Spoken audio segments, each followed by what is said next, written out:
and come into a comfortable seat. And close your eyes. You can have your hands just resting on your knees and just take a moment and notice how far you can listen.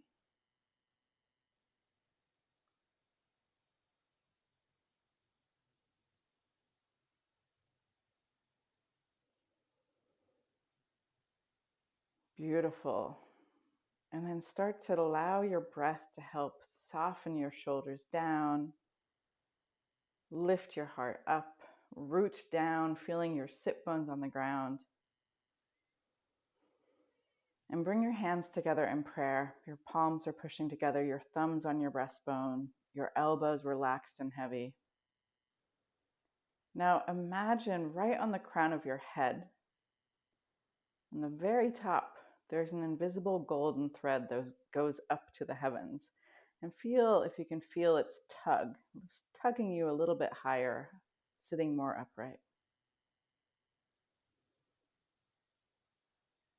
You can imagine that golden thread going down through your sushumna, through your vertebrae,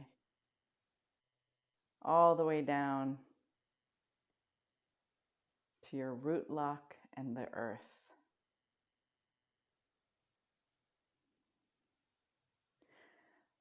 If you want to dedicate your class to someone today, now is the moment where you picture them alive, healthy, smiling.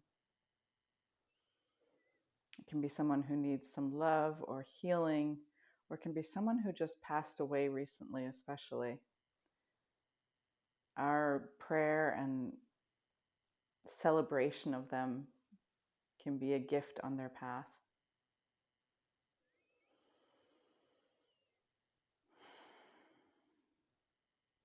And let's sound 3 ohms. Empty your breath. Take a deep inhale.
And then bring your hands, you can keep your eyes closed for a moment if you trust the sound of my voice to tell you what to do.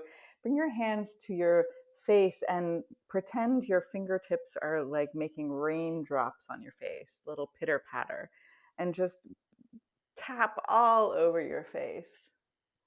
You can even come into your hairline, go on top of your skull, little tapping on the back of your head, a little tapping on the neck even. Wherever your fingers find their way. This is like very light on a scale of like 1 to 10 of pressure. It's like a 1. And then bring your hands tapping all the way to the top of your head and open up your palms and just try to move your skin on your skull. And you can take your hands a little further back, starting with like the base of your skull, the occipital lobe. You can even push in with the base of your thumbs and make some circling motions. Notice bringing it up around the temples. There's some points that feel pretty happy to be rubbed and touched this way. And then find out, maybe going over your head with like your fingertips and making some pressure points, finding some pressure points. And then work your way to the back of your skull, interlace your fingers, squeeze your fingers right underneath again, that occipital ridge. So the bottom of your skull and the top of your spine, really. So it's on your neck. And then lift your chin upwards and you feel your knuckles squeeze together. Keep lifting into that pressure there. Bringing your closed eyes, gaze up, elbows reaching up for the ceiling.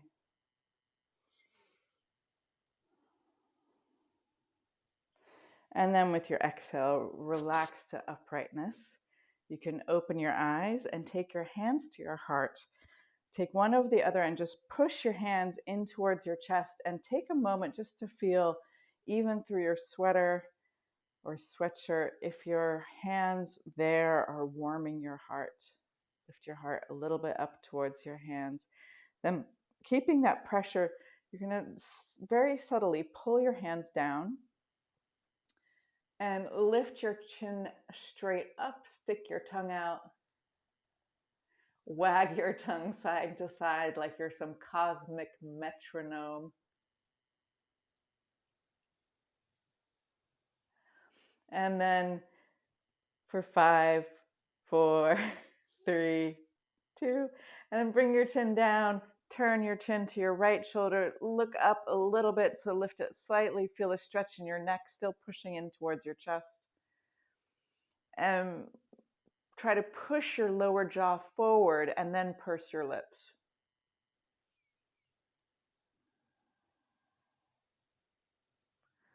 Bring your chin back to center. Enjoy the other side. Take your chin all the way, twisting to your left first. Then lift it up. Feel a stretch along the front of your neck. Purse your lips, pushing your lower jaw out.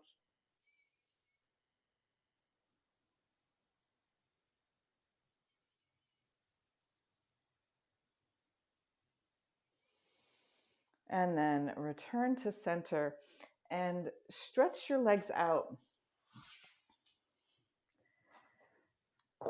Whoa, I don't know if the microphone heard that, but both my hips just popped.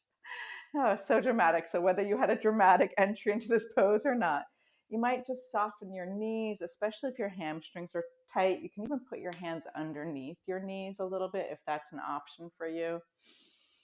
Lift up your chest and try to just roll your pelvis forward. Before we come into the pose, I just want to address, I talked about your root lock during our ohms today. And in yin yoga, we don't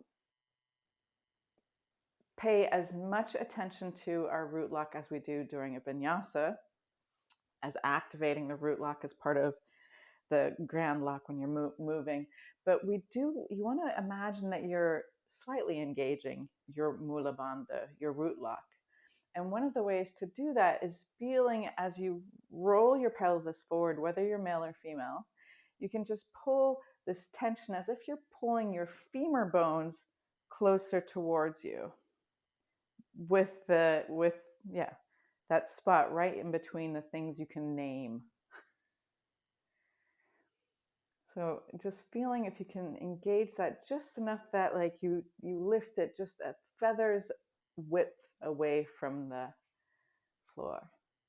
And then if your spine is feeling good, you can start to walk your hands further forward.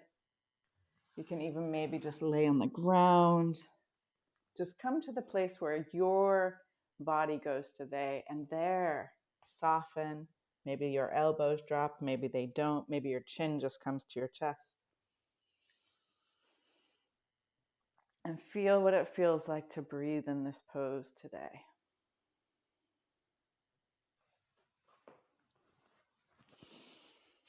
Coming into our posture in a yin manner. This means that we want to find the right shape for our body, which you all are very successful and you've done it and you want to stay there. Once you've found the right shape, you get soft, as gentle as you can in all of your muscles, just allowing enough activity in your muscles that you can stay in the pose.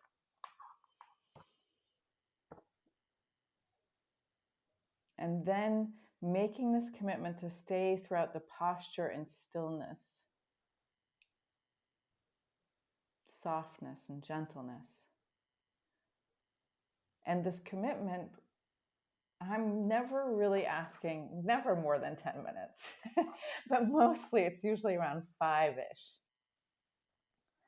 that we stay in a pose. So this isn't like the keys to the apartment or like going steady or any of the dramatic stuff, but still we might have a reaction to staying. We want to stay through being annoyed or being irritated or super excited even. We want to stay through different sensations, but if there's sharp pain, that's when you know to come out of a posture.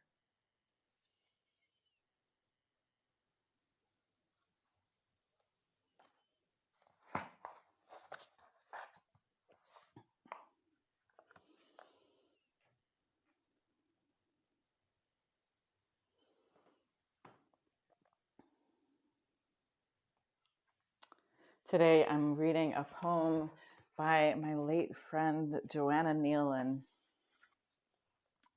She was a friend, a poet, an astrologer, a blind woman I worked for years. And this poem is called Blindness in Autumn. It doesn't hurt to be blind in the fall as much as it does in the spring. Though autumn's the loveliest season of all, while the colors have their fling. But as soon as Scorpio follows the scales, when the robe of earth is a rag, then the eye of the soul drops the last of its veils, and the world is a withered hag. But the soul's clear sight is as keen as a knife, and pierces the crust of the earth, and there in the grave of the world lies life, the sunbright seeds of rebirth. O winter brings death and blindness in drear, but the soul is a lively being, and shines like a star in the dark of the year. For night is the best time for seeing.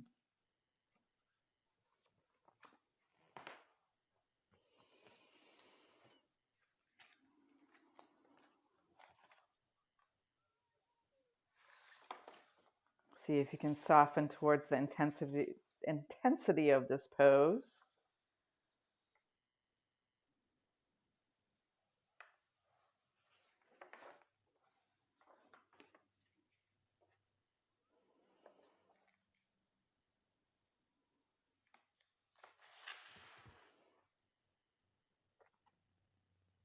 And then start to slowly inhale up.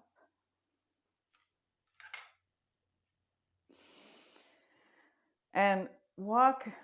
You're just going to slide your hands to either side of your extended left thigh and just see if you can lift up your butt. Whoops, there it was. Beautiful.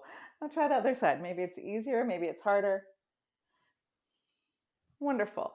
Now bring both hands to center and maybe you can lift up everything for a moment, maybe just your butt. And then hug your knees in. Tuck your chin in. Give yourself a squeeze.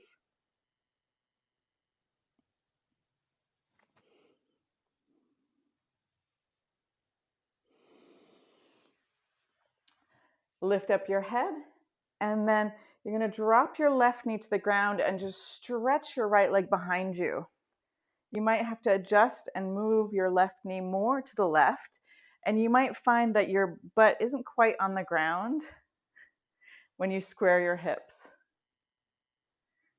If that's true, you can notice if that feels okay to be here, or if you need to, you can always bend your back knee and slide onto your left hip in yin version of this pose.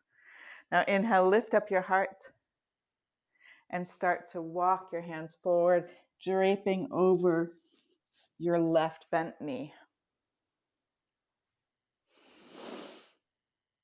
You can make the small adjustments you need to. Coming into sleeping swan on the left side.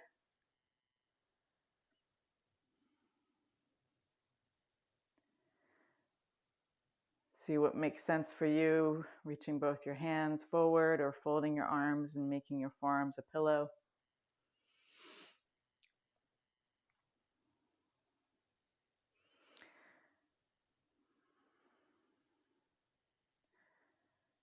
So we are in Scorpio season, and it's about to be the new moon in Scorpio. And it's a dramatic new moon because not only is the sun and the moon together in their monthly conjunction, but it's conjunct Mercury retrograde. It's opposite Uranus in Taurus. And it's part of that grand water trine with Pluto in the... Yeah, just kidding. I'm just going to go. But it's big, not Pluto. It is Jupiter that is in a water sign of Cancer.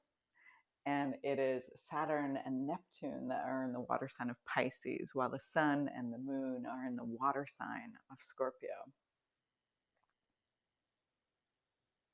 Also conjunct Black Moon Lilith. So that was a lot of information. And the real takeaway is that there's a concentration and intensity in this new moon, very befitting of Scorpio.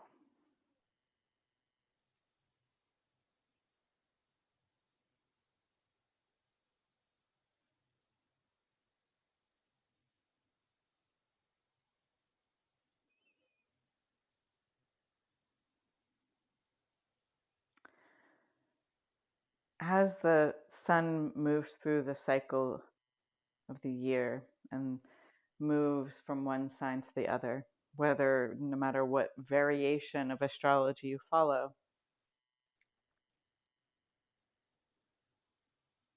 it's marking this path that is marked in our sphere by the zodiac,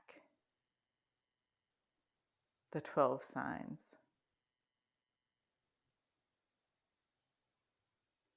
And in the language of astrology, we connect it to those constellations and with the planets. But in terms of how this archetypal circle of 12 works, it can be a practice way of looking at anything, as looking at it from these 12 different perspectives.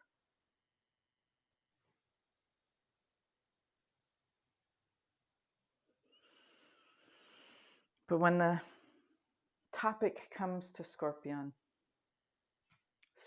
season,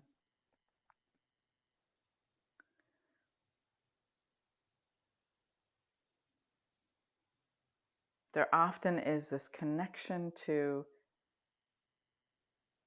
death and rebirth, but especially to death and to rebirth, but especially to death. And it's a very beautiful time to actually, instead of shrinking away from that subject, to take it up in our practice, in our noticing, and in our inquiries. Because so often when there's a death in our family or a death in our immediate circle of friends or even in our culture, when we have this experience of loss, we simultaneously experience this ephemeral and beautiful, rich quality of life.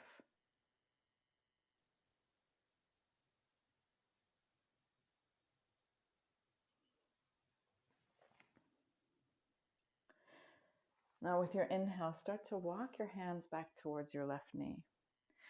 And you're going to come back onto your buttocks, the medical term. And we're going to slide our right arm down the right leg and maybe drape your left arm over your left ear. If that's too intense for your shoulder, you can always bend your arm and let it twist behind you and just soften in this variation. You might be so bendy and flexible that you are reaching your toes, but you don't want to drop your chest to get your toes because you want to keep your heart open. So notice where you can soften the pose to find a little bit more ease, and where you can stay for a little while longer.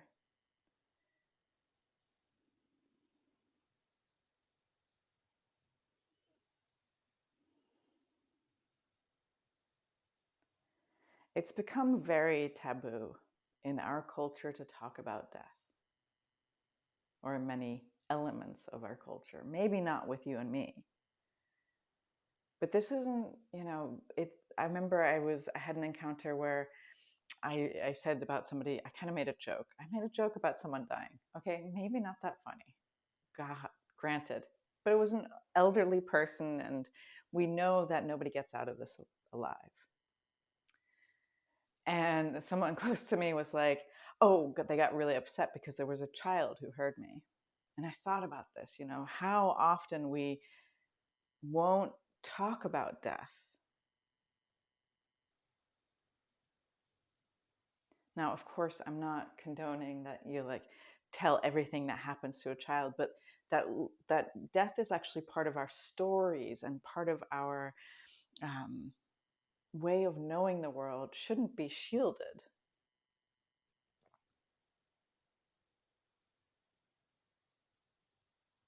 But that in each one of us, there is this part that just doesn't really want to talk about it or think about it or dare imagine it ourselves. Now, you're here. With your next inhale, you're going to reach up, lifting up your left arm. Bring your left hand behind you, and then lift up your hips. With your exhale, bring your hips back down. Let your left foot come onto the ground. And before we do another variation on the yin pose, we're going to do a little strengthening moment. So bring your hands to heart center. You might have to move them forward, or this might be too much for you with your hands up and you need to have your hands on the ground. But see if you can actually lift up your hips. Skandasana, active Skandasana, and then put them back down. See, it's cool. We get another try. Lift up your hips and put them back down. Now, I've never heard of those magical 2 wishes. It's always 3. Push down into your left foot, let your hips lift, and then come back down. Beautiful. Now take your right hand, grab onto your left shin, and we're going to do a slight variation. We're going to reach again one more time over your extended right leg. Maybe holding onto your toes, maybe not, but notice you're pulling a little bit. There's a little bit more yang in this variation. So you're pulling with your right hand onto your left ankle. You might experience the beauty of how a little bit of yang helps you find a little bit more yin.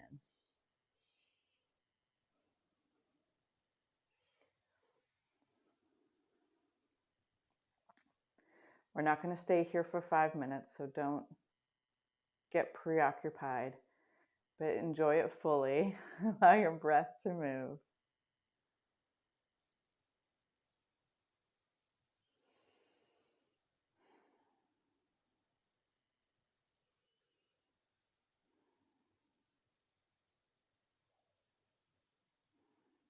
Take 10 more full deep breaths here.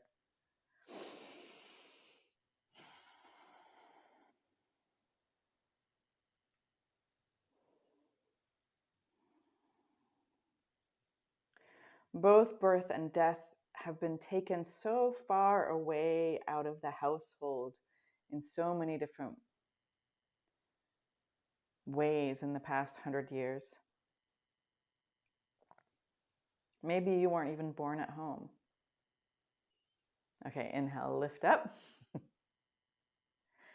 And then bend your right knee and bring your feet together and slide your feet out about 2 hands length away from your groin. So if you're not sure, it's further. It's this holy measurement from your hips actually to your head. I know, amazing. Grab onto your shins, lift up your chest, open up your heart, take a full inhale, and then with your exhale, sigh out if you want and start to roll down, imagining your feet could catch your head.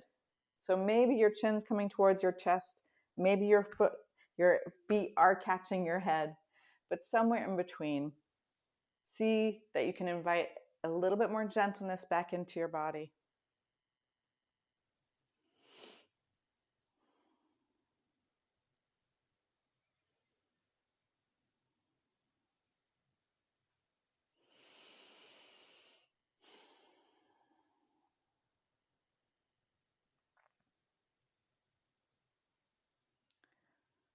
So when we talk about death and rebirth in Scorpio, we want to start to understand that it's a doorway to birth into the spiritual world and actually a death out of the spiritual world to be born again into a human life.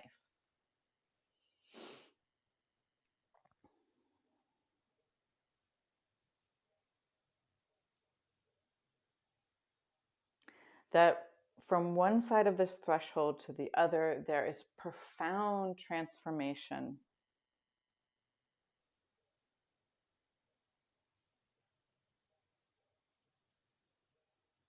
And near turning inside out of our own humanity.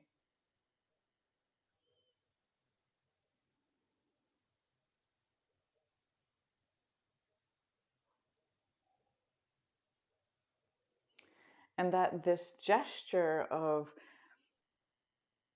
trying to bring what's inside out, what's outside in,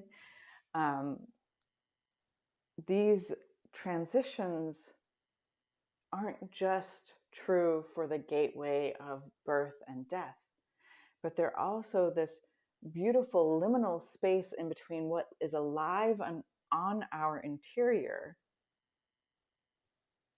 of our being and what wants to come out into relationship, what wants to come out into the world, to be spoken, to be born into the world from us as the source.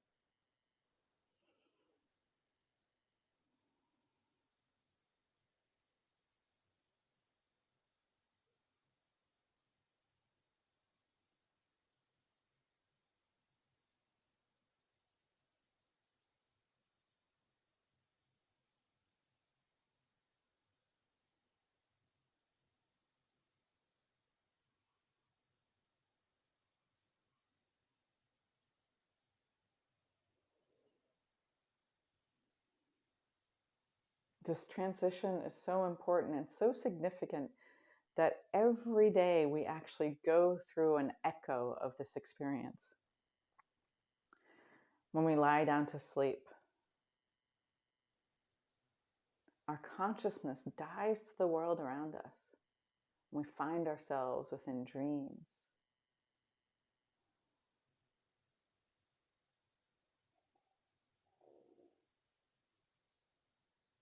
And when we wake up, the dreams often fade quickly. And we have a new day on this earth where the sunrise happened like this, and it will never happen like that again. And the way that sunset is today is like it's never been before. And we go through this process every day, this death and rebirth.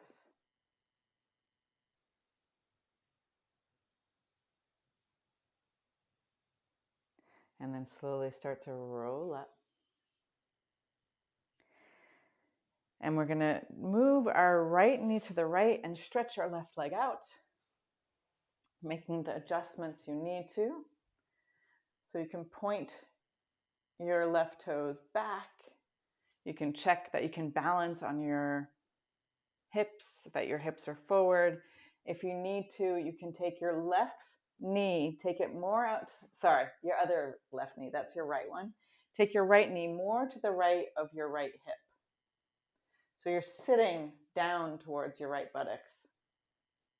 And then start to walk your hands forward.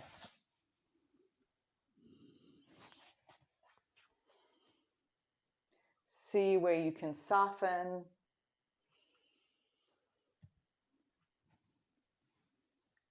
Notice what you have to change or adjust. And then come into the pose in this yin manner. So you've made the adjustments, you've become soft, and then you have this inner capacity to be willing to stay.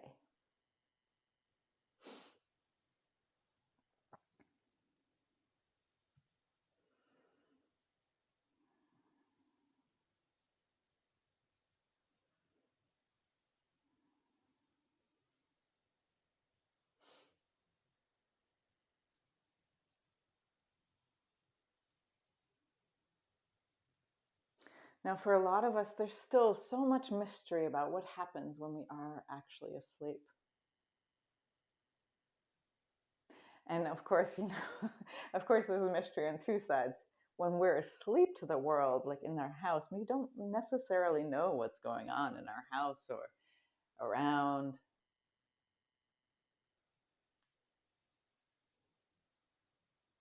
But we also truly are mystified by how much can happen at night in terms of, in some cases we go to bed feeling ill and sick and we wake up feeling better.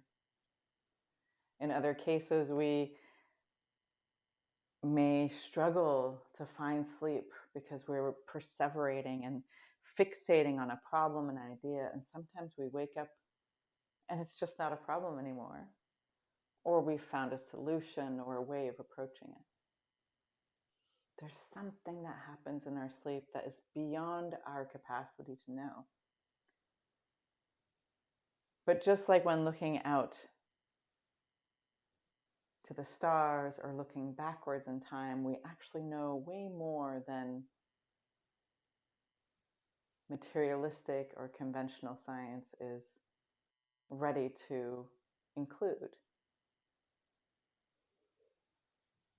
We know that there is a division between which part of our subtle body stays in the bed and which part does not.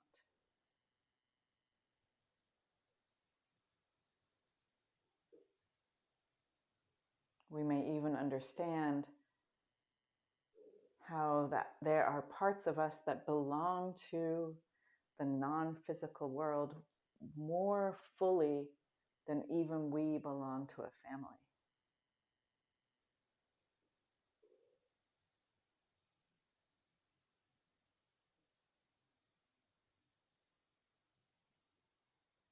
And this nightly return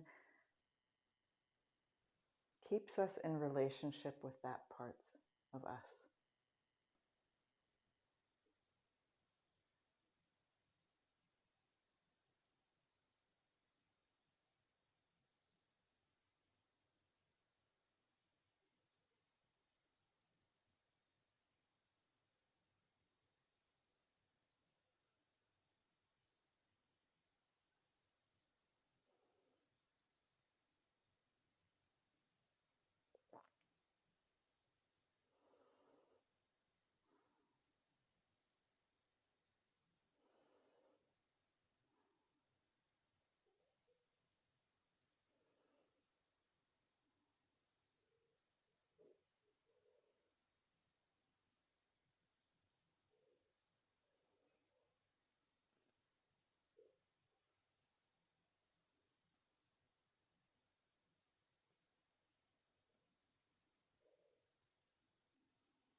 And slowly start to walk your hands back towards your right knee. Lift up your chest and roll onto your right buttocks.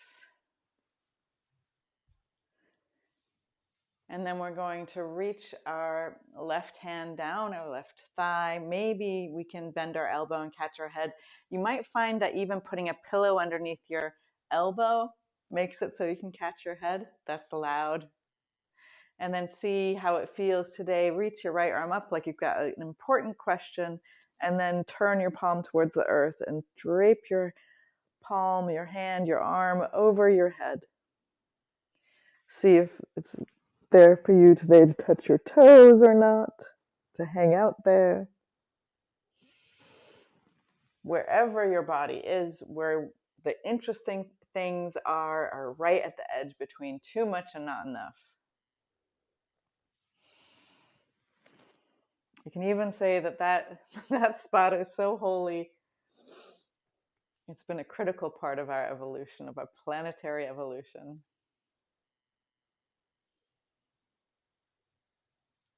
See where you can soften.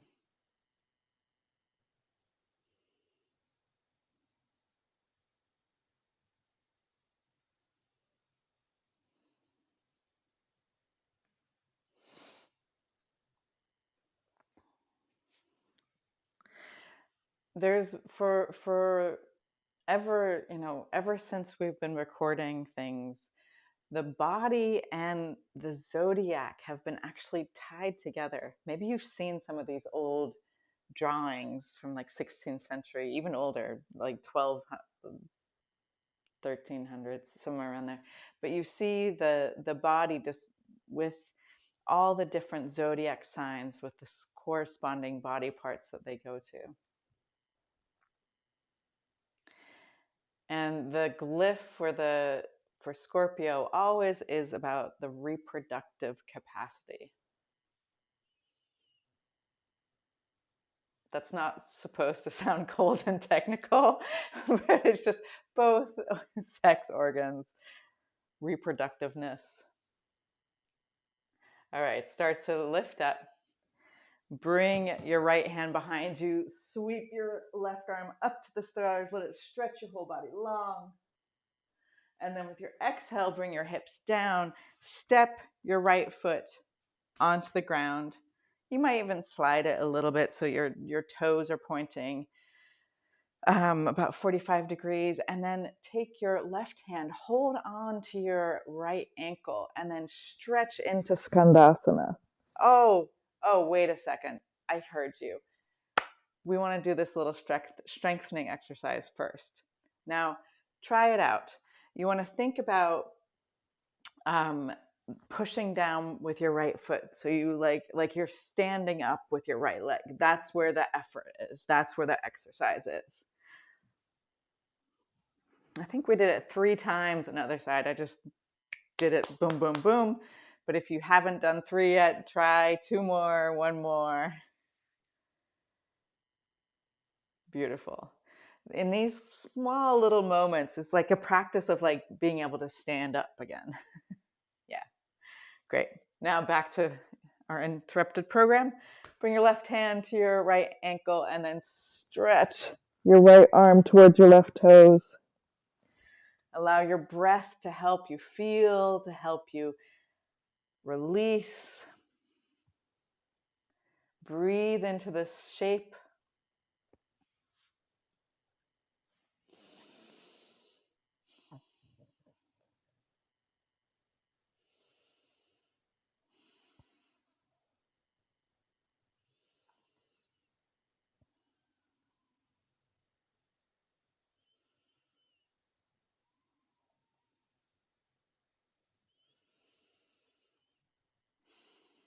Feel how the little bit more of that yang power in your arm can help you relax in other places.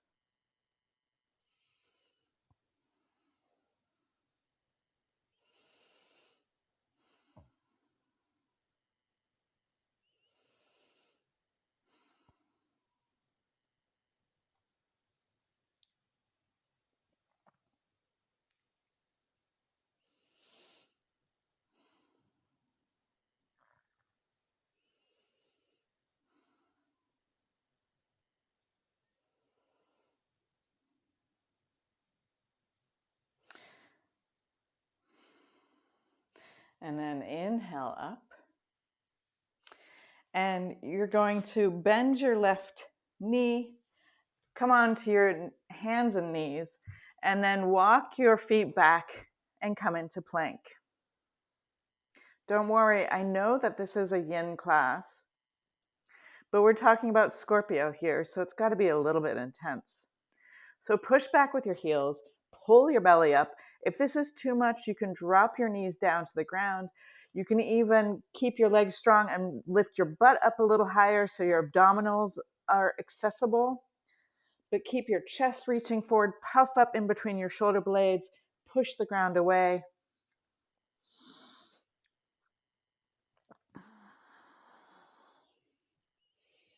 You can just inch backwards and forwards a little bit.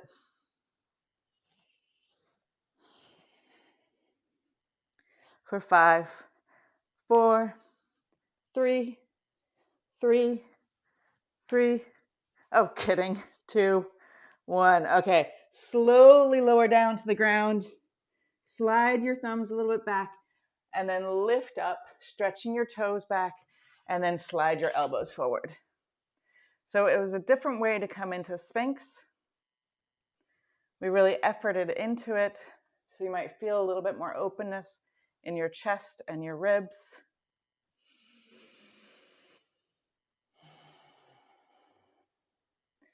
Smile, and then stick out your tongue towards your left ear.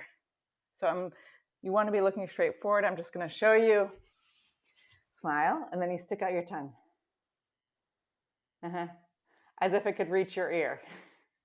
Keep smiling. Okay. And then retract your tongue. You might have to lick your lips. Smile again, and take your tongue out to the other side.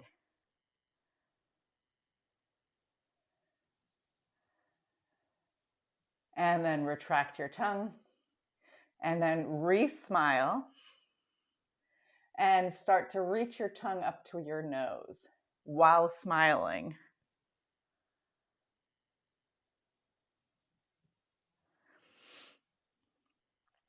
Beautiful.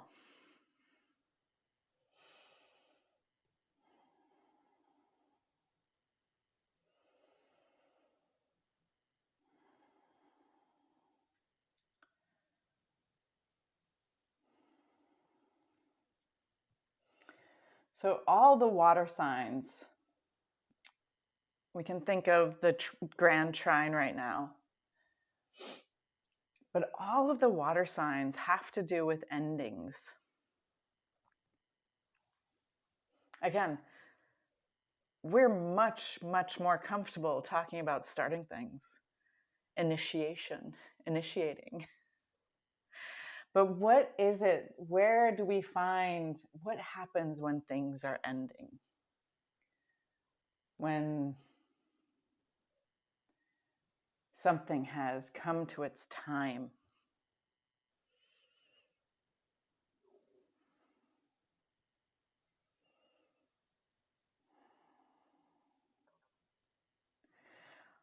If you observe butterflies, when it becomes time for their death, before they die, but after they've laid their eggs and they've taken those steps needed for the next progeny, butterfly wings become more see-through. The colors fade. If you haven't relaxed your mouth yet, you can.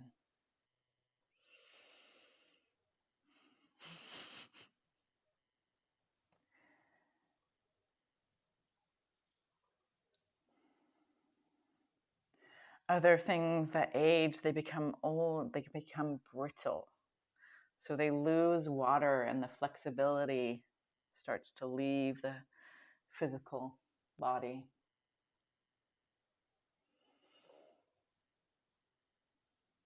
It's as if life retreats first and then the body follows.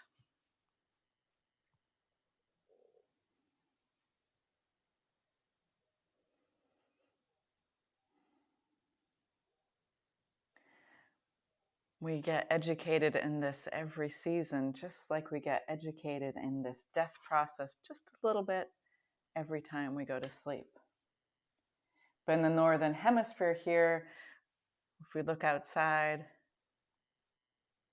mostly we're starting to see the skeletons of the trees. Maybe there's still some leaves, maybe their colors are faded.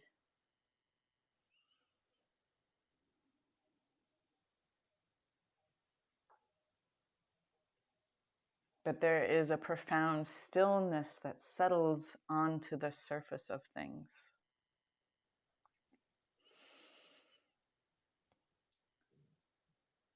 And since we are in the part of our development where we are quite awake to this physical world and super intelligent, we know that the tree's not dead, that it'll come back to life next spring. That instead, life has retreated from the surface and it's concentrated inward until something calls it back out.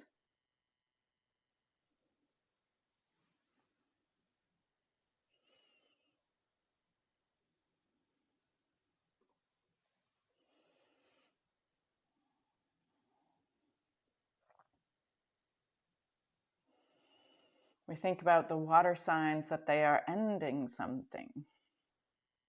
And in Scorpio season, late November, it's quite clear that fall is ending.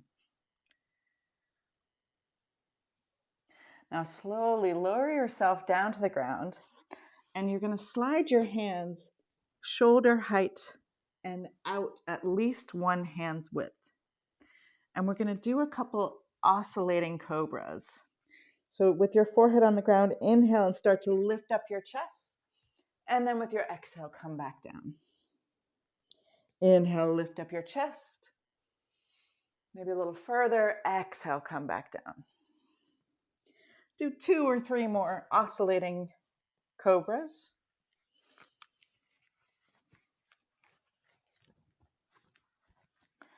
And then inhale, with your next cobra, you're going to drop your right shoulder down. And inhale, lift up, and then drop your left shoulder down. Inhale, lift up, and right. Inhale, up, and left. Namas. One more. Inhale up, right. Inhale up, left. And then relax your arms, slide your elbows forward, or bring your hands where your elbows were and lift up to seal or another sphinx.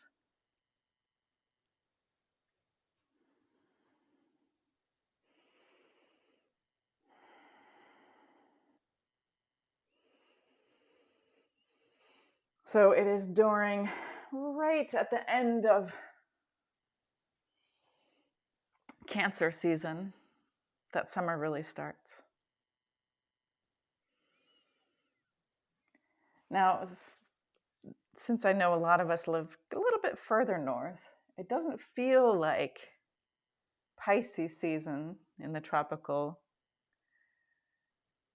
astrology. That for some of us, early March doesn't really start spring, but yes, that's what's happening. So it's the end of winter.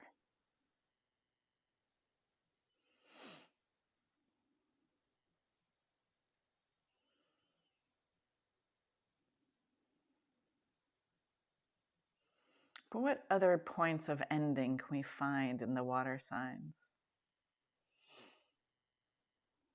They're connected to the emotional nature of us.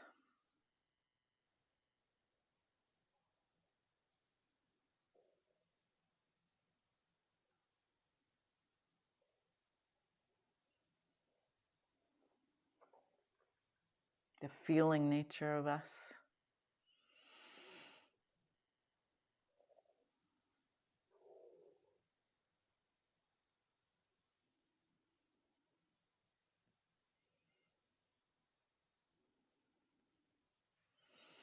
And slowly lower down to the ground and stack your forearms. Put your forehead onto your forearms and just wiggle your hips side to side.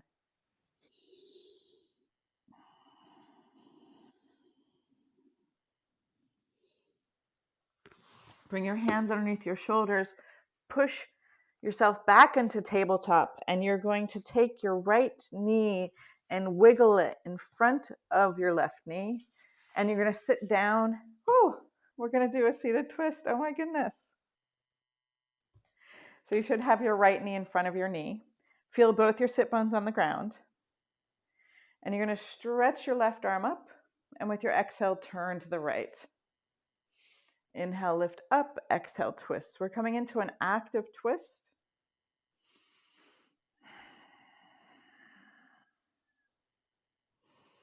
You can even reach your chin towards your right shoulder. Notice if you can push down with the ball of your big right toe.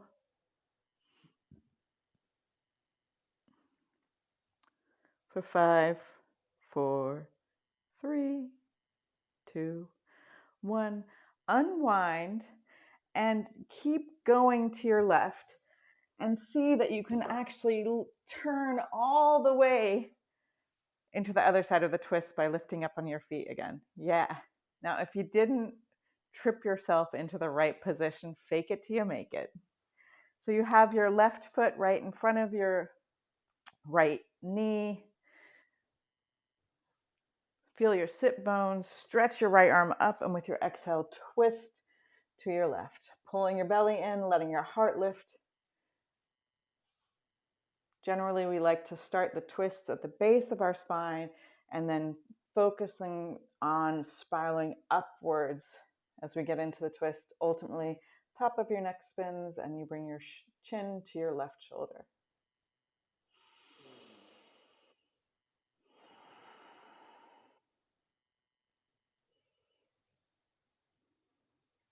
For 5, 4, 3, 2, 1. And then unwind. Place your feet on the ground. Reach your fingers forward. Pull your belly in. Feel how that guts being pulled in opens up your chest, makes you full of heart. Be careful of the door behind you. You might have to adjust. And then slowly lower yourself down into Shavasana. So take your arms out, relaxed, palms up, toes falling out to the side, eyes closed, maybe covered with a blanket.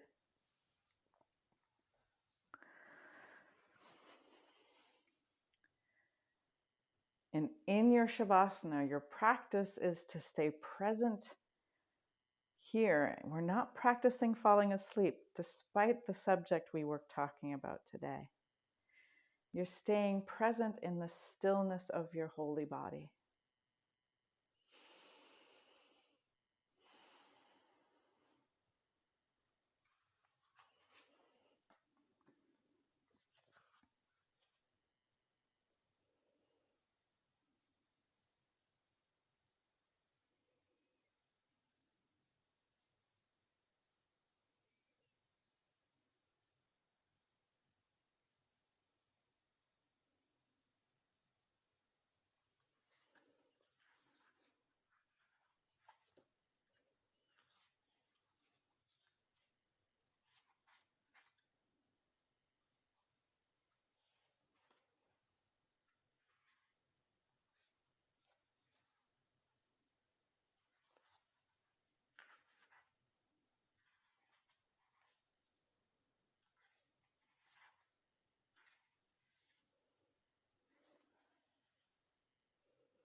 Start to deepen your breath, bringing your awareness back to the edges of your body.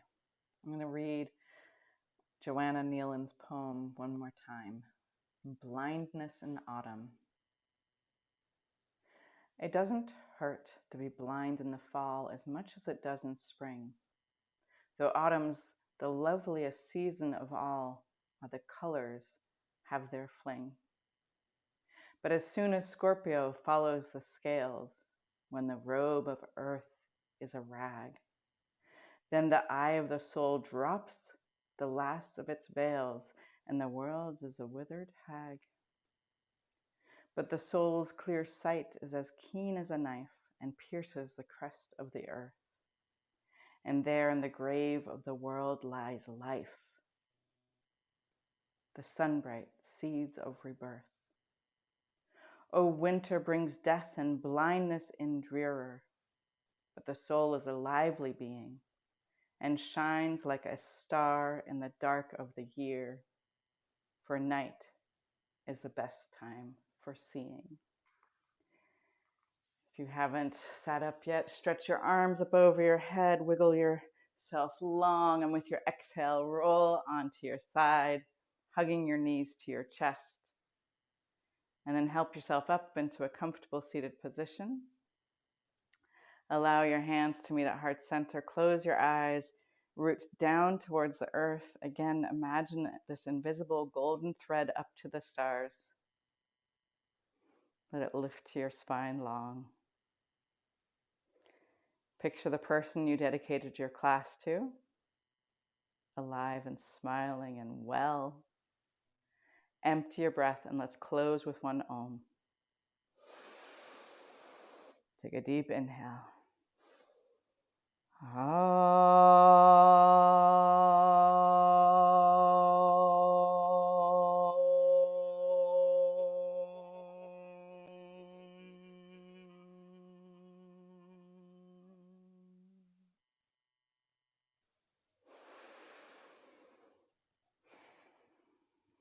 Bring your prayer hands to your third eye. Invite the divine light. And as we bow forward together, we say, Namaste. And so much love. Woo-hoo! Thank you so very much.